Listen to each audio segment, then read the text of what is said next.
7 సూత్రాల మేనిఫెస్టో ఒకటి రిలీజ్ చేశాడు భరత్. దానిలో ప్రధానంగా డ్రగ్ ఫ్రీ విశాఖ అని అంటాడు ఆయన. ఒక రకంగా చూస్తే నేను మొన్న ఏయూ ప్రొఫెసర్లు వాళ్ళని వీళ్ళని అడిగితే అసలు డ్రగ్ కొత్త రకం వచ్చి ప్యాకెట్ ఓపెన్ చేసేదే గీతంలో అంటాడు. అసలు ఏంటి అది? చాలా మంది ఈ టాక్ అయితే బయట నడుస్తూ ఉంది సార్. అది భర్త గారు వాళ్ళు చెక్ చేసుకోవాలి అర్జెంట్గా. ఎందుకంటే మీరు చెప్పినటువంటి మీరే అన్నారు, ఒక ప్రొఫెసర్ చెప్పారు, ఒక టీచర్ చెప్పారు, మన దగ్గర బైక్స్ కూడా చాలా లాయర్లు వాళ్ళు చాలా మంది. అసలు ఈ డ్రగ్స్కి పుట్టినిల్లు గీతం కాలేజ్. వైజాగ్ ప్రజల్లో మీరు ఎవరినైనా అడగండి, ఫస్ట్ అక్కడి నుంచే స్టార్ట్ అవుతాయి. గీతం యూనివర్సిటీలోనే ఈ డ్రగ్స్ దందా అనేది ఎక్కువ జరుగుతుంది. కారణం ఏంటంటే ఈ విశాఖపట్నం నలుమూలల్లో పెద్ద పెద్ద ధనికులు ఎవరైతే ఉన్నారో వాళ్ళందరూ అక్కడ చేరుతారు.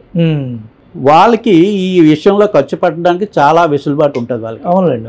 సో ఈ డ్రగ్స్ దందా వీళ్ళందరూ ఏం చేస్తారంటే ఎక్కడైతే డబ్బున్న పిల్లలు ఉంటారో అక్కడనే వెళ్ళి క్యాప్చర్ చేసి వాళ్ళని మెల్లిగా వాళ్ళు ట్రాప్ చేస్తారు. కానీ విశాఖపట్నంలో మాత్రం నాకు ఉన్న ఇన్ఫర్మేషన్ ప్రకారంగా అయితే డ్రగ్స్ అనేవి అక్కడే స్టార్ట్ అవుతాయి. ఓకే. స్టూడెంట్లు, అడ్వకేట్స్, డాక్టర్లు అందరూ కూడా చాలా ఎక్కువగా మరి ఆ యూనివర్సిటీలో విద్యార్థులు అది నిజంగా నడుపుతున్నారు. గతంలో కూడా మేము యాంటీ డ్రగ్ క్యాంపెయిన్స్ ఎన్నో చేసాం. అలాంటి తప్పు అని చెప్పాను.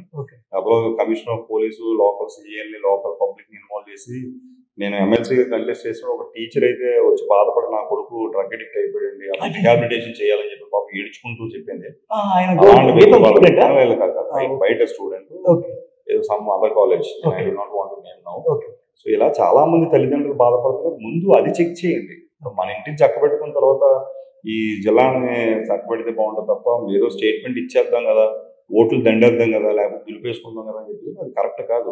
సాయంత్రం అయ్యేసరికి ముందు ఒక నిజంగా ఆ అపవాదు కనుక మీ మీద వస్తే ప్రతి స్టూడెంట్ని సాయంత్రం అవగానే మీరు హాస్పిటల్లో చెక్ చేయించి మొహమాట లేకుండా, ఇవాళ ఆల్కహాల్ సాయంత్రం మందు తాగుతుందంటే పైప్ పెట్టేస్తున్నారు. అలా ఖచ్చితంగా పెట్టాలి. నిజంగా పాడైపోయే వ్యక్తి ఎవరంటే వాళ్ళ పేరెంట్స్కు చెప్పి రిహాబిలిటేషన్ సెంటర్లో పెట్టడం మంచిదే కదా అది. సో అందువల్ల ముందు ఆ డ్రగ్స్ రహిత విశాఖ నగరాన్ని చేసే ముందు నిజంగా అలాంటి అపవాదం ఉంటే ముందు మీరు చెక్ చేసుకొని ఇమీడియట్గా అది కనుక చేయకపోతే రేపు భవిష్యత్తు తరాన్ని ఎక్కడే మనం చంపేసినట్టు అవుతుంది. మొన్న మధ్య ఇక్కడ ఒక 25 కిలోల డ్రగ్స్, అది చాలా దారుణం. అసలు అది ఎందుకు వచ్చింది, ఎవరు తెచ్చారు, ఇప్పుడు పతి లేదు. నిన్న చూసాను గుజరాత్లో కూడా డ్రగ్స్ పట్టుబడిపోయి. గుజరాత్ నిన్న పేపర్లో, ఇవాళ పేపర్లో కూడా గుజరాత్లో డ్రగ్స్ పట్టుబడ్డాయి. గుజరాత్ ఎవరిదే స్టేటు, డైరెక్ట్ గా మోడీ గారి తాలూకా దీంతో అక్కడ డ్రగ్స్ పట్టుబడ్డాయి. అసలు ఏంటి, ఎక్కడికి వెళ్ళిపోతుంది ఇంత విచ్చలవిడితనం?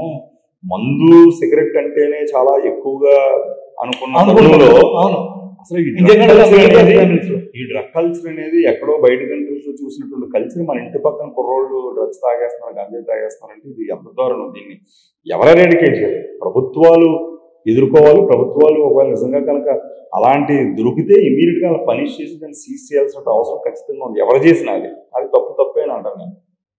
అయితే ఇప్పుడు మీరు మోడీ గురించి ప్రస్తావన చేశారు కాబట్టి, ఉమ్మడి మేనిఫెస్టో రిలీజ్ చేసేటప్పుడు మోడీ బొమ్మ లేదు. ఆ తర్వాత బీజేపీ నుంచి ప్రతినిధి వస్తే అసలు ముందు పురంధేశ్వరి అక్కడ ఉండాలి, ఆమె లేదు. అక్కడ ప్రతినిధి వస్తే ఆయన ఇట్లా తట్టేస్తున్నాడు దాన్ని, వద్దు అని. అసలు ఏంటి దీన్ని మీరు ఎలా? అదే సార్ నేను ఏమంటున్నానంటే, చంద్రబాబు నాయుడు గారు, పవన్ కళ్యాణ్ గారు ఆలోచించుకోవాలి. మేనిఫెస్టో రిలీజ్ చేస్తే శ్రీలంక అయిపోతుంది ఆంధ్రప్రదేశ్ రాష్ట్రం అన్నటువంటి వ్యక్తులందరూ కూడా ఒకసారి ఆలోచించేయండి. గతంలో మీరు కూడా గ్రాడ్యుయేట్ ఎమ్మెల్సీ ఎలక్షన్స్ మన 3 ప్రాంతాల్లో జరిగినప్పుడు ఆ ఎమ్మెల్సీ సీటు నాకే రావాల్సింది, మిస్ అయింది. సో నాకు తెలుసు అది కూడా రాజకీయ పరంగా నాకు రాకుండా చేశారు. ఆ వ్యక్తులు ఎవరో కూడా నాకు తెలుసు. ఎమ్మెల్సీ సీట్ నాకే రావాలి, ఎమ్మెల్సీ సీట్ పోయింది. ఎమ్మెల్సీ సీటు రాకముందు వరకు ఈ రాష్ట్రం శ్రీలంక అయిపోతుందని చెప్పినటువంటి వ్యక్తులు ఇవాళ మేనిఫెస్టోలో అసలు మీరు ఆ సూపర్ 6 అనే ప్రోగ్రామ్ చూస్తే నాకు తెలిసి 10 లక్షల కోట్లు అవుతుంది బడ్జెట్. 1,00,000 కోట్లు ఏటా అవుతుందంట. మొన్నే జగన్మోహన్ రెడ్డి గారు ఎక్స్ట్రా 2,80,000 కోట్ల రూపాయలు మన ఆంధ్రప్రదేశ్ రాష్ట్ర బడ్జెట్ అయితే సుమారు 2,10,00,000 కోట్ల రూపాయలు సంక్షేమం మనం ఖర్చు పెడతాం. ఇప్పుడు వాళ్ళు బడ్జెట్ కనుక పెడితే 1,40,000 కోట్ల రూపాయలు ఎక్స్ట్రా పెట్టాల్సి వస్తుంది. ఎక్కడ ఇవ్వగలరు? భారతీయ జనతా పార్టీకి ఆ విషయం తెలిసిపోయింది, అందుకే వాళ్ళు ఒప్పుకోలేదు. ఎందుకంటే భారతీయ జనతా పార్టీని కూడా ప్రజలు దుయ్యపడతారు. ఉమ్మడి కూటమిగా ఉన్నటువంటి మీ ముగ్గురు మేనిఫెస్టో రిలీజ్ చేసిన తర్వాత మీ ముగ్గురు ఎందుకు దీన్ని మీరు ఆచరించలేకపోతే రేపు భారతీయ జనతా పార్టీకి ఉన్న క్రెడిబిలిటీ కూడా పోతుంది. సో ఆ క్రెడిబిలిటీ పోతుంది కనుక వాళ్ళు ఆలోచన చేసుకుని ఉంటారు. నేను ప్రజలను ఒకటే కోరుతున్నాను, ఈ ఫ్రీబీస్కి అలవాటు పడిపోయి శ్రీలంక బంగ్లాదేశ్ అయిపోతుంది అన్నటువంటి వ్యక్తులు కూడా ఒక ఆలోచన చేయండి.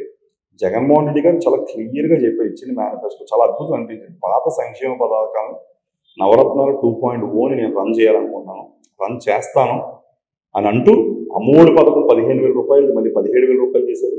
వాహనమిత్ర పథకం గతంలో ఆటో డ్రైవర్కి మాత్రమే ఉండేది, టిప్పర్ డ్రైవర్స్కి, ఈ క్యాబ్ డ్రైవర్స్ అందరికీ పెట్టడం జరిగింది. అట్లాగే కౌలు రైతులు కూడా రైతు భరోసా కార్యక్రమాన్ని ఇస్తానని చెప్పని అన్నారు.